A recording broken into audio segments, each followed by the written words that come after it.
Hello and welcome to the channel, and welcome to Snapshots, in which I tell stories from the front line of working as a photographer and as an art director in the world of commissioned photography.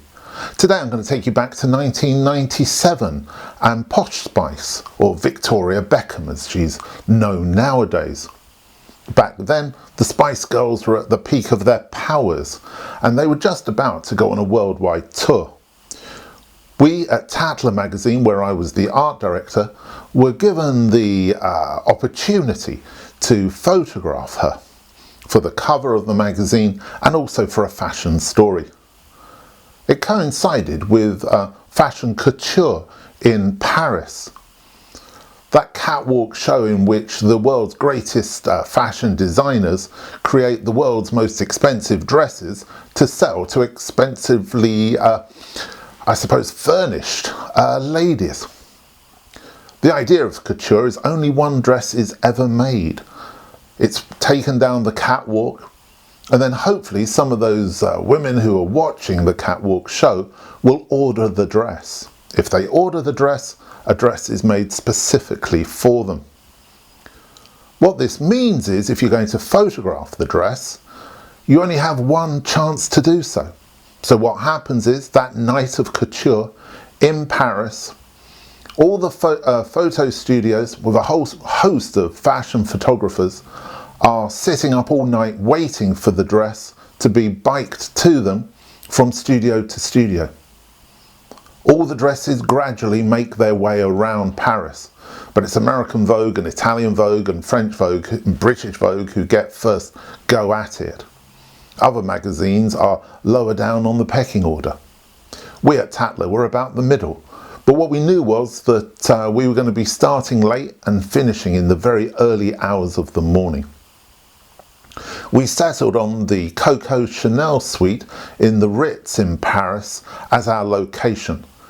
And it's my job as an art director to not only be on the shoot, but to choose the photographer who gets to make the images. In this case, I chose Matthew Ralston from Los Angeles. Matthew and I had worked on lots of high-profile celebrity shoots together.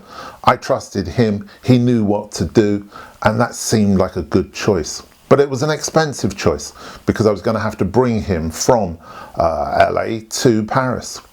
He was obviously going to have to stay in a hotel as well. I was also going to have to travel over, and we were going to have to find hair and makeup people in Paris.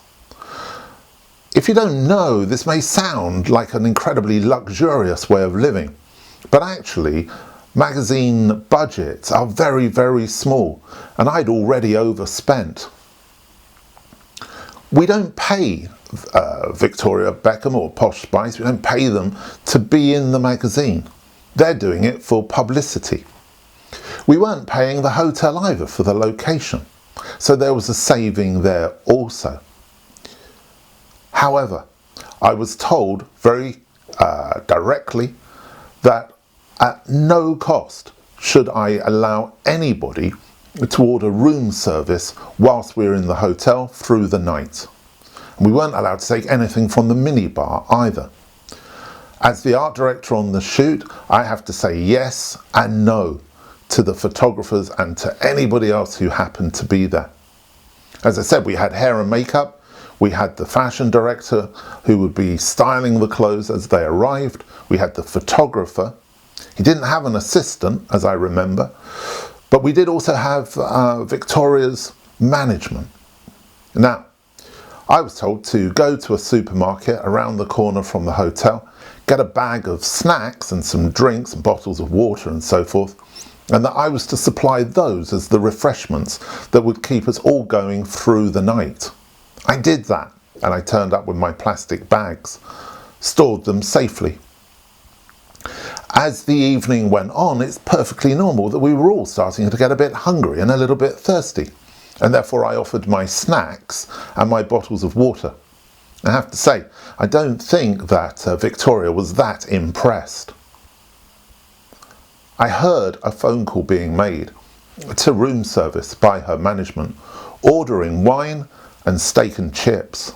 I have to say, I liked the idea of both, but there was no way that I could allow this to be put onto our bill. Therefore, I had to have a quiet word with her management and say, look, I'm sorry, but we can't pay for this. It's okay, they said. We'll put this on the record company bill. So that was okay. We worked through the night, which wasn't easy. It's difficult lighting situations. We didn't know what lights were going to come up. The film that Matthew used was a colour negative film. So we were going to be given colour prints. And back in that time, where I mentioned about the colours that are going to come up, we didn't know what colours of dresses were going to appear, what areas of the apartment we could use. And also, because he was cross-processing the film, exactly what the images were going to look like. Cross-processing at the time was something that was very fashionable. I look back on it now and think, God, what were people doing? But at the time, it was the thing. Anyway, we finished in the early hours of the morning. All of the dresses arrived. They'd been biked from studio to studio, from photographer to photographer, and finally, during that process, they'd arrived with us. I think, but if memory serves me right, we did about 6 or 8 dresses, 6 or 8 different setups. The film arrived from LA, from Matthew, as prints. They looked great, and I laid them out as a cover and pages in the magazine. And we were due to go to press when suddenly there was a panic. The editorial team had received news from the management that Victoria hadn't approved the pictures. Now, back in those days, nobody approved the pictures. We took the pictures, the photographer chose what they wanted to send us. I edited them, laid them out, put them in the magazine. The celebrity had no say. We had editorial independence. However, it was starting to creep in that certain pop stars, shall we say, were starting to ask for this. It was decided that, yeah, okay, we'll give her a say on the images that are used. But unfortunately, the Spice Girls were down in the south of France and they were rehearsing for this world tour. And therefore, I was going to have to go down there with them. But all I had were a few contacts of the images that Matthew had sent me. He never sent more than 2 or 3 of each setup. And obviously we were ready to go to the printers. So I had to make sure that the 6 frames I showed her, she was happy with. Unfortunately, I had to get down to Nice and get back from Nice as quickly as possible. Budgets again. But there was a Scottish-European football game going on and all the flights were booked coming back. So I was going to have to spend a couple of days in Nice and in Cannes. I flew down and I arrived at the airport and went out the side entrance. It's a small airport. I was given a phone number to ring and I rang it. Shortly afterwards, a black Range Rover appeared right next to me with blacked out windows. The driver got out, came round, introduced himself to me, checked who I was, and then opened the door into the back of the car. I got in, and sitting there was Victoria. I showed her the pictures, she loved them, there was no problem. I got out of the car, and the whole process had taken no more than 5 to 10 minutes. Suddenly I was back on the street again on a beautiful sunny day in Nice.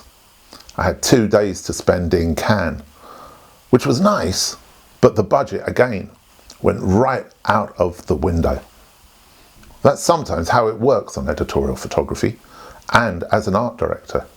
You have to make it up as you go along, and it takes you into all different strange kinds of situations, meeting different people. It's a long time ago now, but I'm never going to forget that night in Paris. It was hot, it was steamy. I've got to tell you, I was hungry and I was thirsty. I never did have that wine or second chips, although Victoria did. And I'll also never forget those 5 minutes in the back of the car with her, just outside Nice Airport. Anyway, it's just one of the stories I can tell you, and there are going to be a lot more coming. If you've enjoyed this insight into the world of commissioned photography and the role of an art director, then do please like and subscribe.